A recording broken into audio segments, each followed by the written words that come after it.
ఈరోజు big boss show ముందు పెద్ద గలబైంది, కుర్రవాళ్ళు కొట్టుకున్నారు. దానికి కేసులు పెడతామని చెప్పి సజ్జనార్ లాంటి వాళ్ళు వచ్చి ఆర్టీసీ బస్సులు చెడగొడతామని చెప్పి కేసులు పెడతా ఉన్నారు. నేను సూటిగా అడిగేది ఏంటంటే, ఆ బిగ్ బాస్ షో అనేది ఒక అరాచకమైనటువంటి షో. దాన్ని పర్మిషన్ ఇవ్వడం కరెక్ట్ కాదు. దానిలో ఏదైనా ప్రైజ్ వచ్చిందని చెప్పేసి అని, ఆ ప్రైజ్ వస్తే వాళ్ళు కొట్లాడుకున్నారని, దాన్ని బస్సులు పగలు కొట్టారని చెప్పేసి అని ఈ సజ్జనార్ కేసు పెడుతున్నారు. నేను సూటిగా అడుగుతున్నా, మీరు సైబర్ కమిషనర్గా ఉన్నప్పుడు నేనే వచ్చి ఈ బిగ్ బాస్ అనేది ఒక క్రైమ్ ఇది, దాని మీద యాక్షన్ తీసుకుంటానని పెడితే 3 రోజులు పెట్టుకొని నేను చేయలేను, మీరు కోర్టుకు పోండి అన్నారు. నేను కింది కోర్టుకు పోతే కింది కోర్టులు కొట్టేసి పై కోర్టుకు పోమన్నారు. పై కోర్టుకు పోతే జిల్లా కోర్టు, రాష్ట్ర కోర్టుకు పోమన్నారు.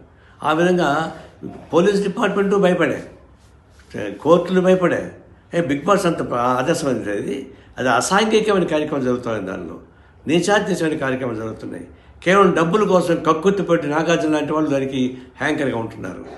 బీజేపీ ఒకవైపున మేము హిందూ ధర్మశాస్త్రం అని చెప్పేసి అని మరి మా భారతీయ సంస్కృతి అంటున్నారు. ఇది భారతీయ సంస్కృతిలో భాగమైంది.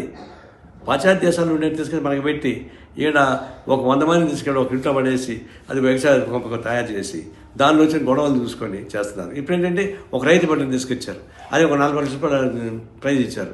అంటే గ్రామీణ ప్రాంతంలో వాళ్ళని కూడా అట్రాక్ట్ చేయడం ద్వారా, పట్టణ ప్రాంతంలో ఉండేటువంటి వాళ్ళంతా సరిగ్గా చూడడంలే, గ్రామీణ ప్రాంతంలో అట్రాక్ట్ చేయాలి. అందువల్ల ఈ రైతు పంటను తీసుకొచ్చి ఒక ప్రైజ్ ఇచ్చి ఇంటికి ఇచ్చారు, బయట కొట్లాట పెట్టారు, తాము తనుకోసం అన్నట్టుగా.